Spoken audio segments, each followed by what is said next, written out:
Одмондөр суух тавтай морил би бол хөтлөгч инхот.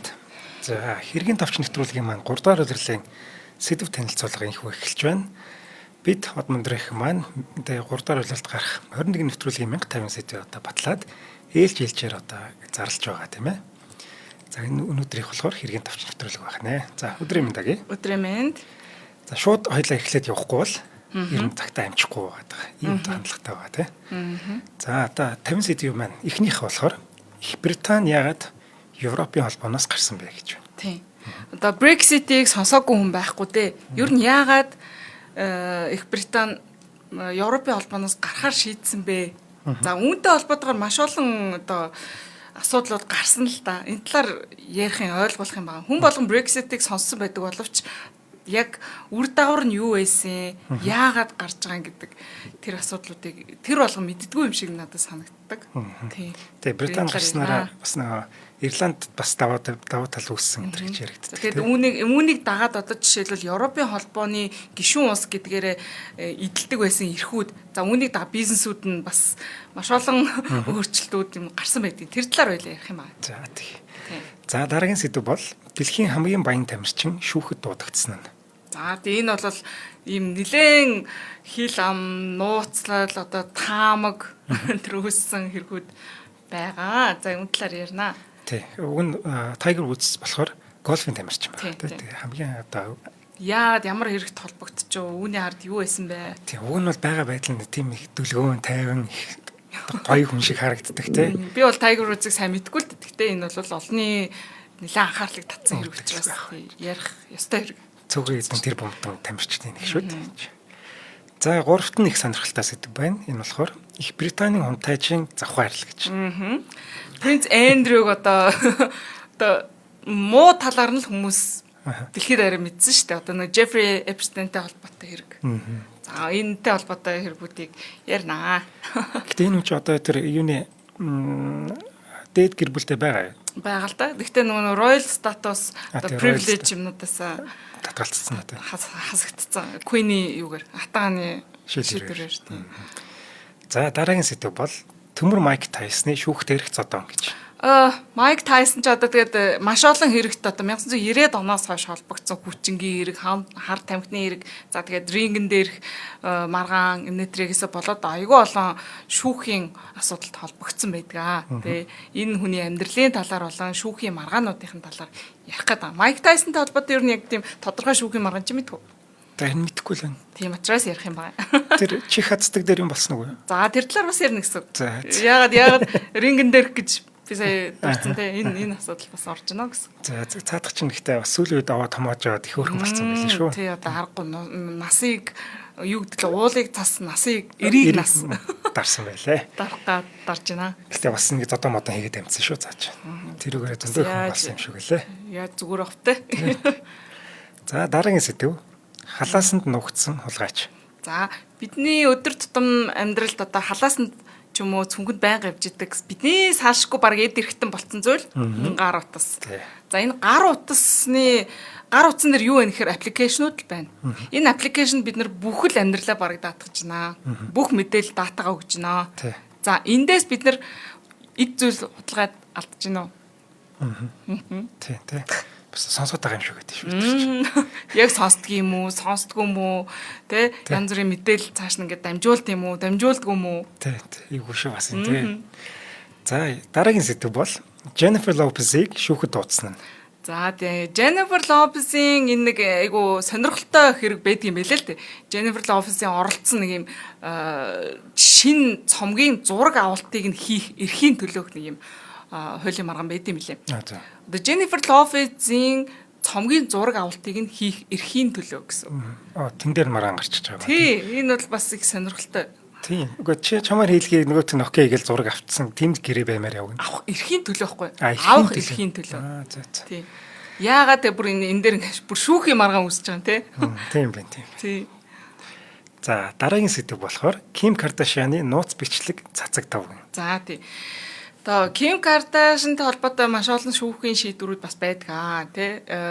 Kim Kardashian яаж алдарчлаа? Тийм нэг reality show. Reality show-ныхаа өмнө мань үуч нэг юм айхтар алдартай нэг юм секс бичлэгээс болоод алдаршдаг шүү дээ, тий. Хувийн юм бичлэг нь цахим ертөнцид цацагдсны дараа. За ер нь энэ Ким Кардашны хувийн нууцтай холбоотой тэрийг нь олон нийтэд цацсан папарацтай ч тийм тиймэрхүү маргаан нууц байдаг юм байлээ л. Тэгэхээр тэдгээр хэрэгүүдийн талаар ер нь Ким Кардашны хэрэгүүдийн талаар яриад өгнө гэсэн үг. Саяхан нэг бас нэг хоёр хөгшин хүнийг шийтгэж ял өгч байгаа тийм.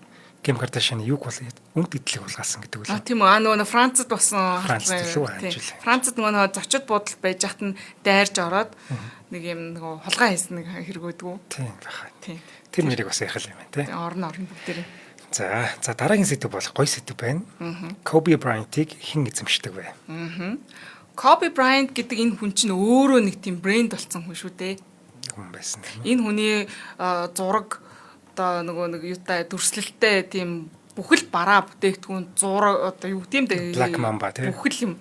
Энэ бүх брэндүүдийн лицензийн эрхтэй холбоотой маргаанууд бас зөндөө байна. Тийм үү. Энэ хэдийгээр энэ хүн чинь ингээд хорвоо дээр байхгүй босон ч гэсэн энэ хүний тэр лицензийн эрх энэ хүн чинь өөрөө брэнд болсон учраас тэрнтэй холбоотой маргаанууд оюуны өмч маргаан үүсдэг гэсэн. Тэгэхээр энэ талаар ярьж өгөх болно. Тэгэд хин эцсийн эцэст энийг нь эзэмшээд байгаа. За дараагийн сэдв Elon Musk ба Tesla. За Elon Muskтай холбоотой маш олон компаниуд байна тий.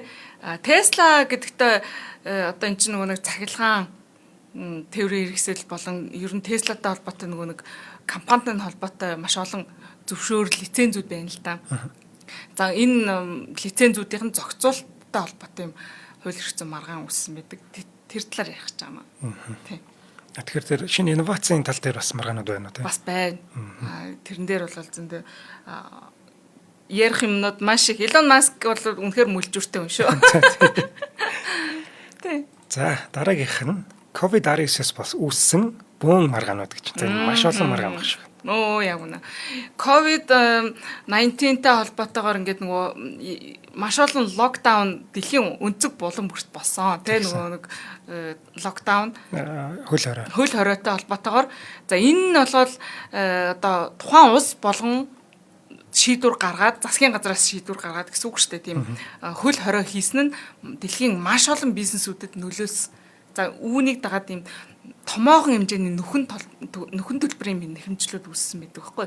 За энэ талаар ярих гэж байгаа. Ер нь цаашаад тэ иймэрхүү төрлийн цар тахалч гэдэг юм иймэрхүү асуудал үүсэх юм бол яах юм бэ бид бэлнэ үү? За ер нь манайд ч гэсэн маш маш хамаатай тий маш хамаатай. Тэр мэрийг ч гэсэн гоё ярмаар. Дэлхийн хэмжээнд одоо ер нь туршлагыг л ярих гэдэг нь гэсэн үг л дээ. Тийм байна. За 16-ад дэлхийн хамгийн баян хүн нэгэнтэй байсан Bill Gates-ийн дуйлаанд салалт гэнэ. Эхнэрээсээ салдаг шүү дээ, тий. Энэ эд хөрөнгийн маргааныг нь ярих гэдэг. За наа чи өстой гоё юм.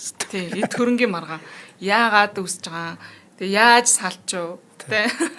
За яаж салсныг ярих юм уу? Одоо хууль зүйн хувьд шүү дээ. За. Тэр процессын ярих гэдэг. За дараагийнх нь бидэнд маш хэрэгтэй сэдв байна. Бидний мэдээллийг зарсан Facebook.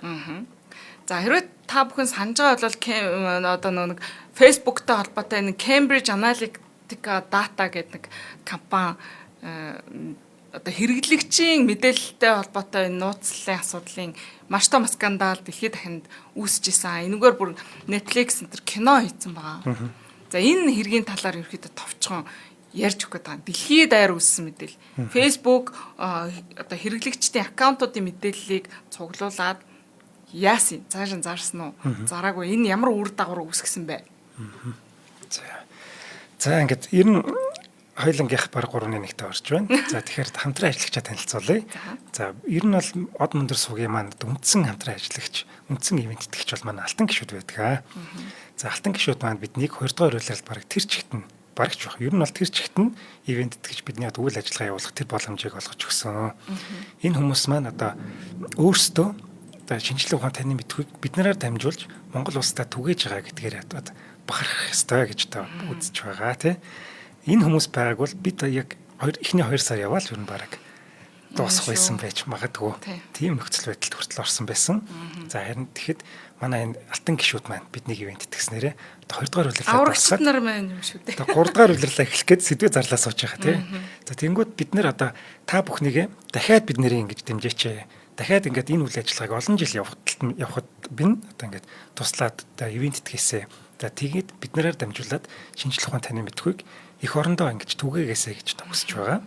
За тэгэхээр бид одоо дахиад алтан гишүүн гэдэг групп 25-аас 26 оныхаа одоо шинэ нэгдэг группийг нээсэн байгаа. Биднийг одоо бид чинь ингэдэг юм. Нэг нэвтрүүлгээ 100 төгрөгөөр үнэлээд тэгээ жилд нийт 1050 нэвтрүүлэг хүргэж байгаа. Тэнгүүд нь чинь 100 сая төгрөг болчихж байгаа тийм. За тэнгүүд биднийг 100 сая төгрөгөөр дэмжичингүүд алтан гишүүд гэдэг нууц бүлгэндээ одоо оруулаад тэнцэнэ гой юм болдог. Манай гоё үйл ажиллагаанууд болдог. Бидний одоо бичлэгийг шууд лайваар нь үздэг. Бичлэгийн дундуур яаж хөглөлдөг, бичлэгийн ихэнд яаж солиорцгоож яадаг гэдэг тэр мэрийг одоо бүгдийг нь үздэг ийм бас гоё юм групп байдаг. Тэгээд нөгөө 2 дугаар улирлаас 3 руу орсон, шинэ групп руу орсон хүмүүс ингээд шинэ ангидаа илсэж орлоо гэдээ бас их гоё баяртай байцгааж. 2 дугаар ангидаа орлоо гэж хөрхөн хөтцсөн байдаг те. Хөөрхөн байдаг те тийм. Тэг баярлаа. Үнэхээр бидний хөдөлмөрийг үнэлж байгаа те бас дэмжиж байгаа цааш нь үргэлжлүүлэх урам зориг өгж байгаа та бүхэндээ маш их баярлаа гэж одоо хэлмээр байна тийм. Нэр талархаад ханшгүй тийм. Талархаад ханшгүй. За тэгэхээр яаж алтан гишүүн хэрхэн алтан гишүүн болох вэ гэвэл одоо худалдаа хөгжлийн банкны 4191 тэг 4 518 гэдэг данс байж байгаа. Энэ данс руу 100 сая төгрөгөөр шилжүүлээд тэгээд одоо шилжүүлэхдээ гүйлгэнийхээ утган дээр заавал өөрийнхөө утасны дугаар болоод тэгээд Facebook-ийн нэрийг бичих ёстой юм. За тэгэхээр тэрийг чинь манай менежерүүд хараад танилуу залгаад тэгээд өөрсдийнхөө алтан гишүүн гэдэг тэр одоо юурууга групп руу бүртгэж авнаа. Тэгээд ер нь бидний хөглөж байгааг үзнэ гэж. Гэтэ энэ чинь хамгийн гол нь энэ бид нарыг ивент итгэж байгаа хүмүүс маань өөрсдөө энэ үйл хэрэгт хувь нэмрээ оруулж байгаа. Маш том хувь нэмрээ оруулж байгаа гэдгийг тэргүүрээ бүр ингэж бахархмаар байгаа тий. За баярлалаа. Баярлалаа. За үргэлжлэе. За энэ их хэцүү сэдвээ. Би амьсгалж чадахгүй байна. George Floyd. Тий. George Floyd the Black Lives Matter гэдэг бүр хөдөлгөөн дэлхийд даяар хөдөлгөхөд хүргэсэн юм цагдаагийн харгислал арьс өнгөөр энэ ядгуурлан гадуурхах энэ шудраг ёсны тухай одоо маш том хөдөлгөөн дэлхийд даяар өрнөсөн тий. Энэ видео бичлэгийг нь бараг л хүн болгон үзсэн. Тий. Тэгэхээр энэ хэргийн талаар яг шүүхийн процесс, шүүхийн шийдвэр яаж явагдсан, юу өрнсөн энэ талаар энэ хэргийн талаар заавал ярих хэрэгтэй. Тий. Энэ хэрэгээс гарсан үр дүнгийн талаар бас ярьцгаая тэхүү. Ярих хэрэгтэй тий. Тий. Одоо ямар нөлөө үзүүлсэн тий. Яг энэ арьс өнгөөр одоо ялгуурлан гадуурх энэ үзэл тэрнээс хойш хэр дивэрсэн юм уу, намдсан юм уу яасан гэдэг тий. Энэ үр нөлөөний талаар ярина. Тэг энийг бүр сонсохгүй байхын аргагүй юм чухал сэдв байх. Бид чинь нэг л хүмүүс шүү дээ тий. Тэгсэн байж нэгээ ингэж гадуурх нь гэдэг бол ерөөсөө маш тэнэг үйлдэл юм яа. За дараагийн сэдв бол Tesla-гийн автомат жолоодлогоос болсон осол. За одоо бүх юм автоматжаад ухаалаг болчлоо тий. Ялангуяа одоо энэ автомат жолоочлоготой машин гэдэг юм чинь цоо шин зүйл бидний эрэнд ороод ирлээ. За үүнээс болоод одоохондоо магадгүй бүр тэр амар advanced гүнзгий түвшиндээ хүрээгүй байж болно. Тэ одоо энэ автомат жолоодлоготой машин ингээд явжгаад ямар нэгэн аваар осол хин нэгэнд гэмтэл хохирол учруулахад хин хариуцлага хүлээж байгаа юм бэ гэдэг юм уу те. Энэ шинээр гарч ирж байгаа технологиос үүдсэн хариуцлагын талаар ярих гэдэг энэ хэрэг дээр гол нь. Энэ дээр одоо машиныг буруутгах юм уу? Теслаг буруутгах юм уу? Эсвэл автомат жолоодлогыг шилжүүлсэн тухайн жолооч буруутгах юм уу гэдэг юм. Иймэрхүү томоохон жишээнүүд одоо хэрвээ та бүхэн YouTube ч юм уу, TikTok юун дээр үздэг бол юм Tesla-гийн автомат жолоодлоготой машинуудын гаргасан ослуудын бичлэгийг үздэг те. Тэгэд энэ яг хууль эрх зүйн үр дагавар нь юу гэдэг юм бэ гэдэг талаар ярихаар бэлдсэн байгаа юм л да. Энэ нэстэ маш хэрэгтэй юм, чухал юм байна. Нэрэлт тийш хэнийг буруутгах юм? Хууль эрх зүйн яаж гарсан юм? Тий. Манайд ч гэсэн хэрэгтэй. Удахгүй хэрэг болох байх. Мэдээж хэрэг болно. Одоо хятад бол үшээ нөгөө жолоочгүй таксинууд гараад явцсан. Тийш л. За дараагийнх нь аппликейшны ертөнцийг монополдсон Apple. За одоо ингээд та бидний мэдж байгаа чи одоо iPhone-тай би Samsung-тай байлаа гэхэд ерөөсөө аппликейшн ашигладаг хэдхэн App Store-уд байна. App Store, одоо юу Google Store юу гэдгийг те. Энэ бүгд чинь ерөөсөө үндсэндээ монопол хийж байгаа. Чи ямар нэгэн аппликейшн зохион бүтээгээд одоо тэр сторуудад байршуулахаас өөр арга байхгүй. Тэ? Тэгэнгүүт тэд нар чинь чамд шаардлага тавих эсвэл чиний тэрийг чинь эрхийг чинь хасах эсвэл тэрийг чинь байршуулахгүй байх ийм эрх тэнд үүсэж байгаа байхгүй. Энийний төлөө бас хууль эрх зүйн шүүхийн тулаанууд бас явагдаж байна. Зүйтэй. Энэ талаар ерөөсө бодож байгаагүй юм биш үү? Одоо жишээлбэл ингээд чи ямар нэгэн тоглоом зохион бүтээсэн гэд бодъё л доо. Чи тэрийг одоо айл нэг энэ сторуудад заавал байршуулах ёстой. Тэгжижил чиний тэрийг чинь хүмүүс ашиглана те. Гэтэл чамайг тэр аппликейшн зохион бүтээснийг чи оруулахгүй байвал яг уу энэ ап дэлгүүрүүд хүлээж авахгүй байвал яах вэ гэдэг юм уу? Тэрий чинь янз бүрийн хууль бус шаардлага тавьбал яах вэ гэдэг юм. Ер нь иймэрхүү төрлийн маргаанууд бас дэлхийд дахинд зөндөө гарч байна. Эндээс ярьж тайлбарлаж өгөх гээд байгаа. Энэ юу яадаг юм болов? Жишээлбэл өөр дэлгүүр бай гэж бодъё л доо. Play Store-ын App Store биш.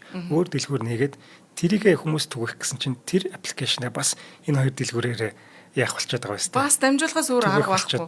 Яг тэгэхээр дэлхий дээр ингээд хитгэн л төрлийн гар утснууд байна шүү дээ, тэ. Яг гоо тэднэрээс өөр утснууд гарч ирээд ингээд гिचаж боловч одоо нэг үйлдэлийн систем чи ерөөсөө ойлгомжтой байл хоёр хол байгаа шүү дээ. Android. За энэ бас гоё дугаар болох нэ. Тийм. За дараагийнх нь улс төрчдийн офшороос болсон шүүхүрэл.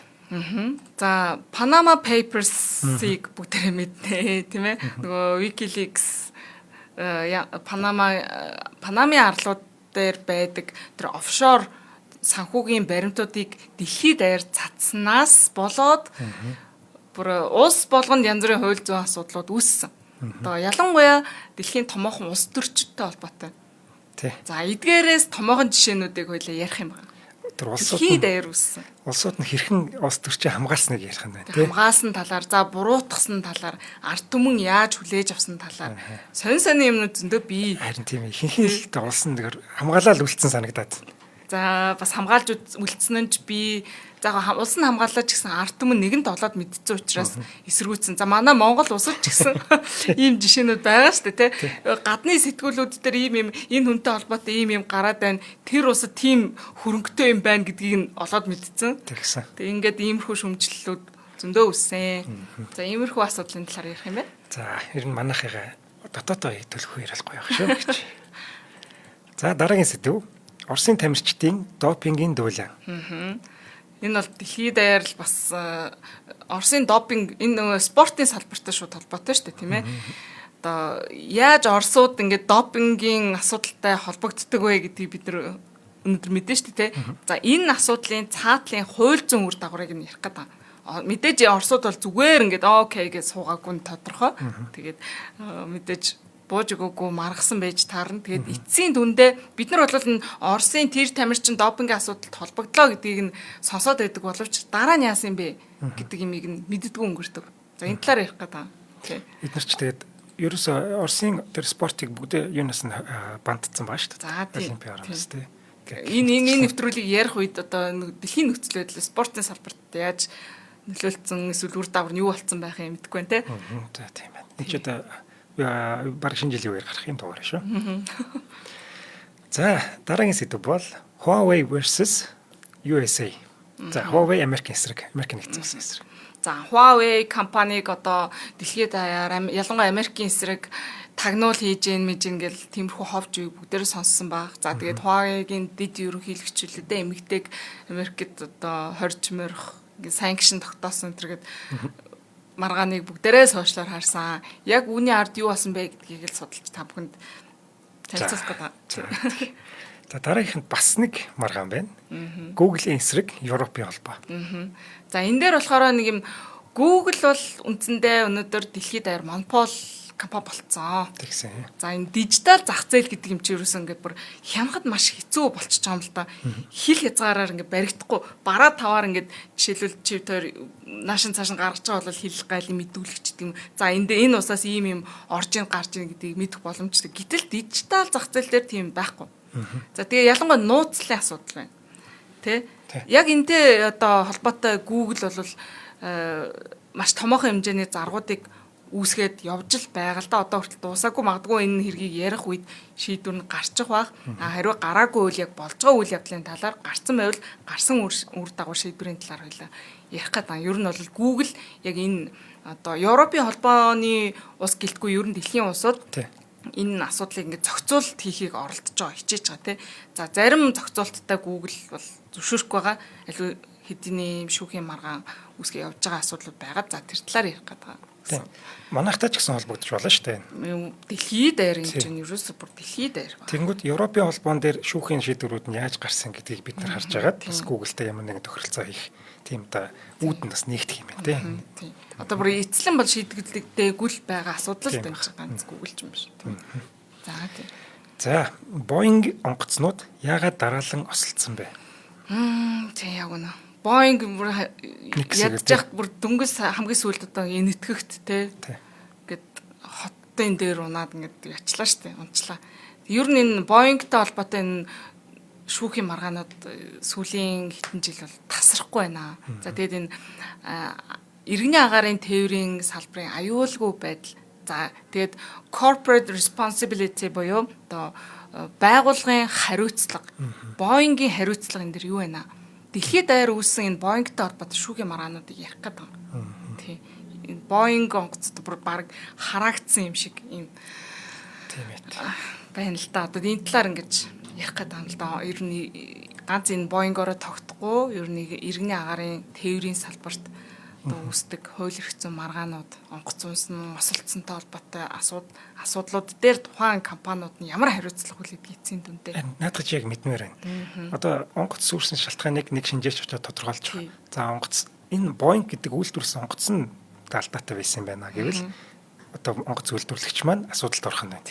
Тэнгүүд тэр яаж шийдсэнийг эсвэл нисгэгчийн буруу байсан уу гэдэг юм. Ер нь тэгтэл сүүлийн үед бол Boeing л их унаад байна л та тийм. Тэгэхээр Boeing-ийг энэ дээр шууд сонгож аваад нэрлэлсэн байгаа юм л та.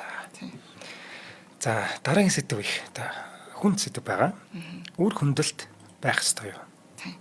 За энэ бол маш үнэхээр юм одоо ч хүртэл маргаантай байдаг юм мэтгэлцэн үүсгдэг сэдвэлтэй. Үр хөндлөлт үнэхээр байх ёстой. Зарим улсуудад бол үр хөндлөлтийг хуулиар хориглож байгаа. Зарим нөхцөлд бол үр хөндлөлт байх ёстой. Ялангуяа те одоо хүчндүүлээд ч юм хүсээгүй үедээ ингээд хүүхд олчлаа гэж бодоход үр хөндлөлт хийх эрхтэй байх ёстой. Тухайн эмэгтэй хүнийх нь эрх гэж юм байна шүү дээ те.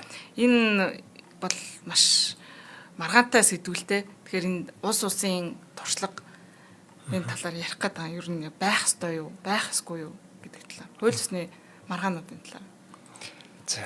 За дараагийн сэдв бол Монгол авилгачийн хэрэг гэсэн байна. За энэ дээр бол бүгдээрээ мэдэндээ момсныхоос ахуулаад за энэ зүгээр жишээ шүү дээ зүгээр яг тэр хэргийг ярих уугүй юу гэдэгтээ тухайн дээр харна. Монголд одоо энэ авилга албан тушаалын гэмт хэрэгтэй маш олон хэрэгүүд сошиалар ярьсаар байдаг. Эцсийн дүндээ хэн хизээ ямар хариуцлага хүлээдэг вэ гэдэг талаар та бүхэн бид нар бүхэн олж мэддэг билүү? За яг ингээл хэсэг яригдаал өнгөрдөг л дөө. Дахин сануулнаа. За баярлалаа. Битгий март гэдэг. Тий. Өглөө болгон сануулж байна. За дараагийнх нь дэлхий хойд солонгосын эсрэг. Хойд солонгос бол бараг л ийм дэлхийн ертөнцийн одоо нэг ийм олон улсын эрхцүүд нэг ийм ойлголт байна. Soft law шүү дээ тийм ээ ингээд нөгөө нэг enforceable заавал бэлэгдэх шинж чанаргүй юм хууль байдаг тий. За энэний чинь ач холбогдол нь юу гэхээр дэлхийн улс орнууд бусд нь хүлээн зөвшөөрж ижил тухайн нөгөө улс маань бүрэн эрхтэй болдог, хүлээн зөвшөөрөгддөг. За тэрнийхээ дагуу тухайн олон улсын нэг одоо нэг хэсэг болж байдаг гэх юм да юу гэх юм энгийнээр ойлгох гэж л оролдоод байна л да. Тэгэхээр хойд солонгосын хувьд бол маш олон хориг арга хэмжээнд орцсон ус байдаг. Тэгэл хөрхий тэндээ ингээл тусдаа амьдраад бие даагаад л явж л байгаа шүү дээ тий.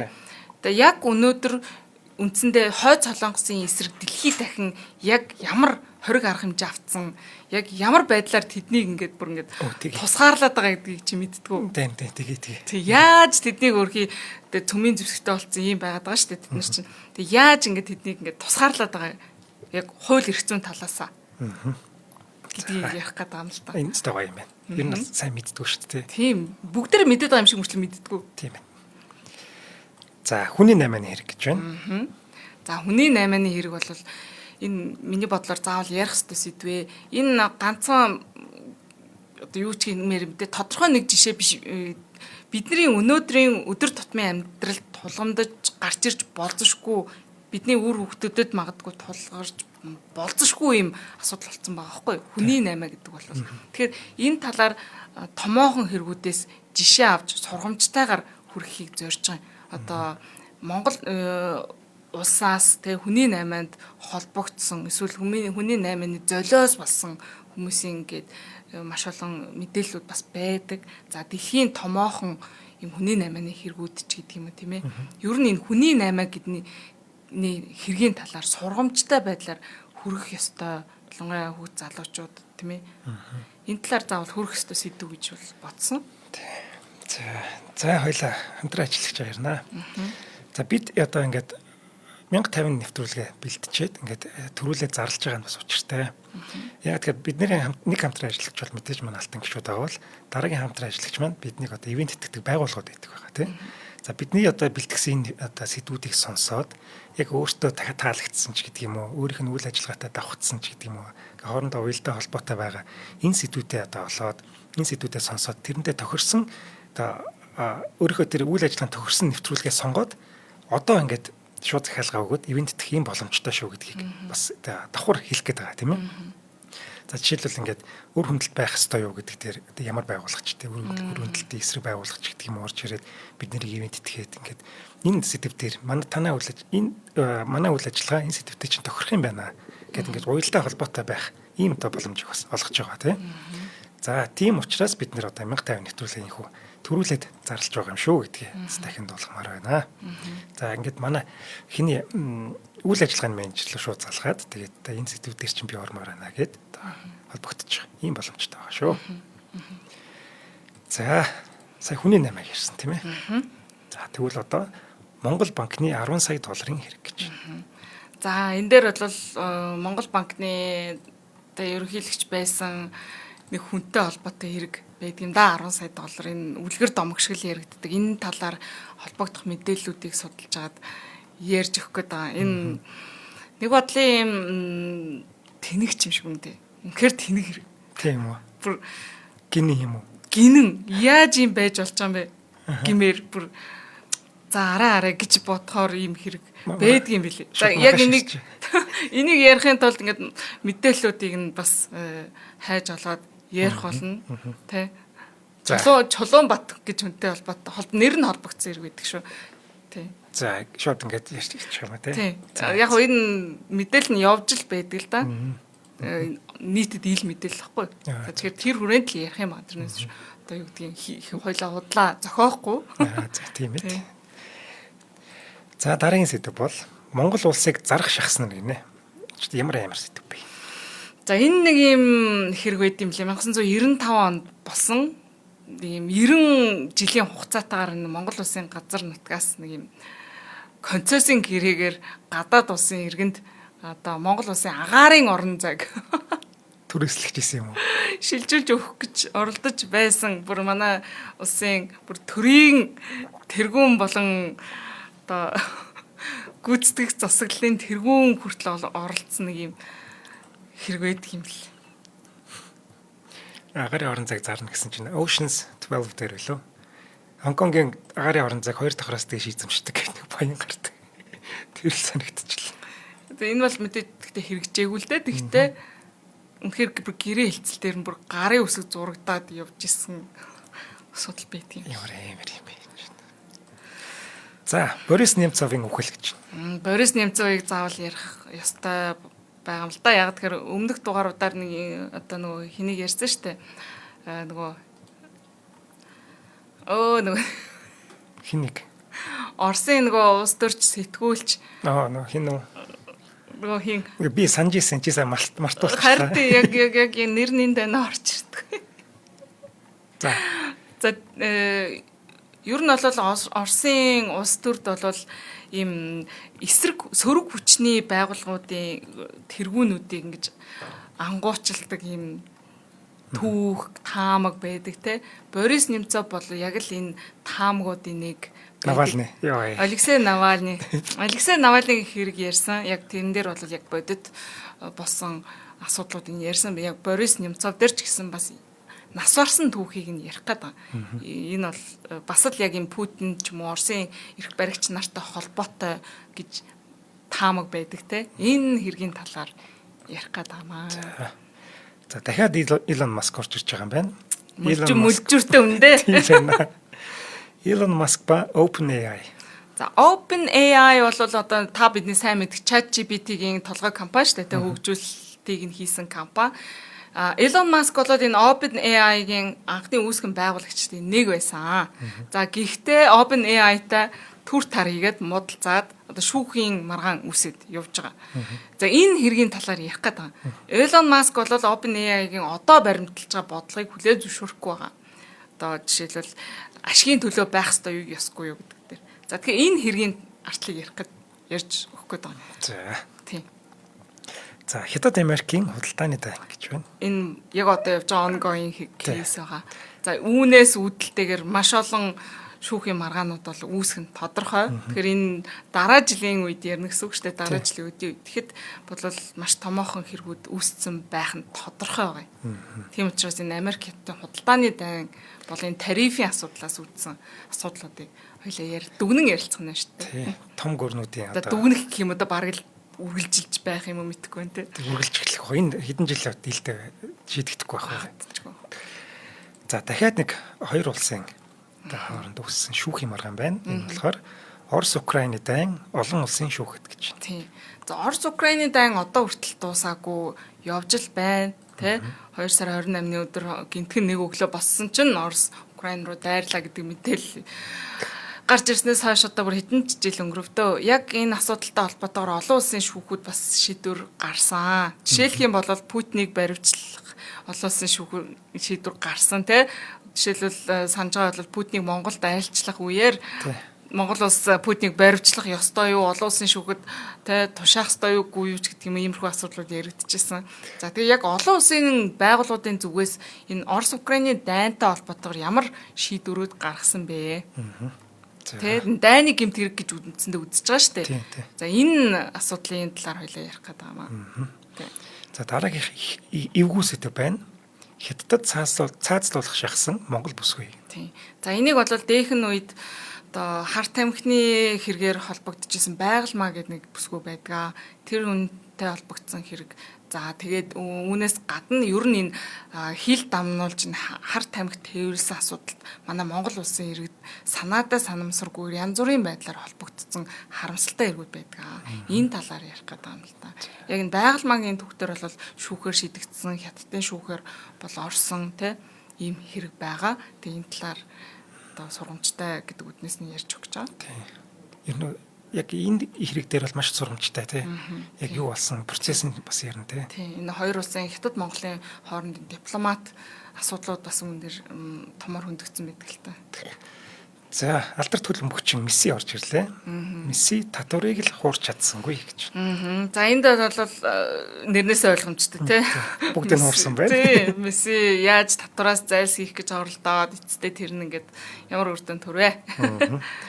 За биткойны үүсгэн байгуулагч яагаад нуугдаад байгаа вэ? За энэ дөр бол дахиад нэрнээсээ ойлгомжтой.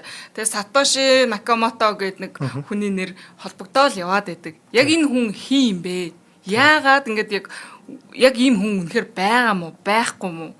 Яагаад тэгэхээр ингээд боддоор яг ингээд би хэрвээ өөр хүн байсан бол би биткойны үүсгэн байгуулагчийг гараад ирвэл бүр ингээд нэр хүнд те алдар нэр бүр алах гээд байгаа байхгүй. Яагаад ингээд нууцаар байгаад байгаа? Хин гэдэг нь үнэхээр яг ийм нэртэй хүн байдаг ч юмгүй ч юм гэдэг нь мэддэггүй шүү дээ. Энэ талаар судалж та бүхэн ярьж өгөх гэдэг юм л та. За дараагийнх энэ их гоё. Эйфелийн цамхагийг зарсан гэж. За энийг баарг л бүгдээрээ мэддэг байхад Эйфелийн цамхагийг бүр зарсан шүү дээ. Зарсан тийм. Нөгөөдгөө карантагаа ирээд авах гээд ирээ. Тий, бүр ингээд тэр хэргийн артлыг ярьж өгнө. За энэ их гоё хэрэг байна. За сүүлийнх маань саран дээрх газрыг зарсан гэнэ. За саран дээр ер нь газар зарж болох уу? Болно шүү дээ.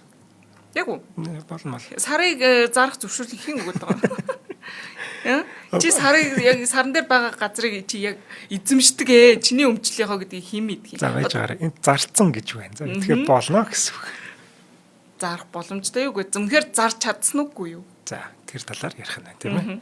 За баярлалаа.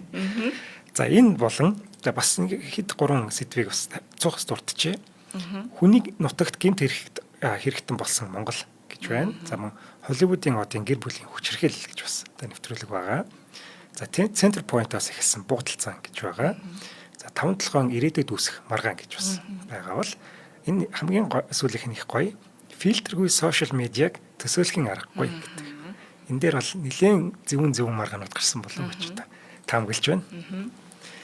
Үргэлжлэлийг тэндээс од мөндөр сугаас дараа улирлаас үлээж авах нэ. За ингээд бидний улирал одоо ингээд 7 сарын 1-ээр дуусж байгаа. Шинэ улирал маань 8 сарын 1-ээс эхлээд явна. За тэгэнгүүт одоо хамгийн ихний сэдв маань Британи Европын албанаас гарсан гэдэг. Brexit-ийн талаар яриад эхлэх нь байна. За ингээд баярлалаа гээ. Баярлалаа. За бидний одоо танилцуулж байгаа 1050 нэвтрүүлгийн маань хэргийн товч нэвтрүүлгийн 50 сэдвийн хүү зарлагдлаа. За та бүхэн сонирхож байгаа сэдвээ ч юм уу, одоо өөрийнхөө үйл ажиллагаанд тохирсон ч юм уу, тийм сэдвээ одоо сонгоод бидэнтэй хамтран ажиллах ийм боломжтой үргэлж нээлттэй байгаа. За мөн алтан гишүүн болох. Энэ одоо шинжлэх ухааныг түгэх энэ үсэд хамтран оролцох энэ их бас нээлттэй байгаа шүү гэдгийг дахин хэлмээр байна. За тэгээ алтан гишүүдтэй бас дахин талархлаа илэрхийлмээр байна. Баярлалаа. Тэгээд хэргийн товч нэвтрүүлгийн шинэ удирдлагын дугааруудтайгаа хамт байгаарай. За баярлалаа. Баярлалаа. Нэвтрүүлгийг хүлээн авсан Нарны аймгийн монголчуудтай баярлалаа. Од мөндөр сувг нь энэ мэдчлэн таны мэдхүйн мянган нэвтрүүлгийг 2026 оны 7 сарын 1 хүртэл та бүхэндээ хүргэх юм. Их хэлээрээ шинжлэх ухаан танин мэдхүйг түгээхийн үлсэд нэгтгэх хүсвэл та бидэнд хандив өгөх боломжтой. Та нэг нэвтрүүлгийг 100 төгрөгөөр буюу 1000 нэвтрүүлгийг 100 мянган төгрөгөөр үнэлээд биднийг дэмжээрэй. Жилдээ ганцхан удаа 100 мянган төгрөгөөр биднийг дэмжснээр шинжлэх ухаан танин мэдхүйг түгээх энэ үйл хэрэг амжилттай үргэлжлэх юм. Од мөндөр нэр дээрх Худалдаажлын банкны данс байгаа 4191 Тэг 4518. Та 100 мянган төгрөгөөр шилжүүлэхдээ гүйлгээний утга дээр нь өөрийн нэр болон утасны дугаараа заавал бичээрэй. 100 мянган төгрөг хандуулснаар Од мөндөр сувгийн алтан гишүүн болох юм а. Шинжлэх ухаан танин мэдхгүй Монголд ялах болтугай.